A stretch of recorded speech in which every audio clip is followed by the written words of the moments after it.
नागावमधील महिला बचत गटांच्या सदस्यांनी आमदार ऋतुराज पाटील यांच्या प्रचारासाठी डी.वाय. पाटील एज्युकेशन सोसायटीच्या सल्लागार पूजा पाटील यांच्या प्रमुख सहभागातून पदयात्रा काढली।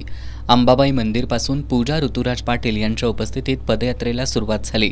सरनाईक गल्ली, मगदूम गल्ली, पवार गल्ली, हरिजन वसाहत, मेन रोड, बिरदेव मंदिर या मार्गे ही पदयात्रा काढण्यात आली। यावेळी महिलांनी आमदार ऋतुराज पाटील यांचा विजय असो अशा घोषणा दिल्या। या पदयात्रेत जिल्हा बँकेच्या संचालक स्मिता गवळी, नागावच्या माजी सरपंच दीपाली नाईक, सपना सरनाईक, ग्रामपंचायत सदस्या संगीता कोराणे, रीता कराडे, रंजना कराडे, स्नेहल शिंदे, हनुमान दूध संस्थेच्या उपाध्यक्ष नीलाबाई मगदूम, महालक्ष्मी दूध संस्थेच्या सदस्या सुशीला संगपाळ, राजश्री गुरव, अश्विनी दांडगे, नंदा कांबळे, वृषाली सरनाईक यांच्यासह नागावमधील महिला मोठ्या संख्येने सहभागी झाल्या होत्या।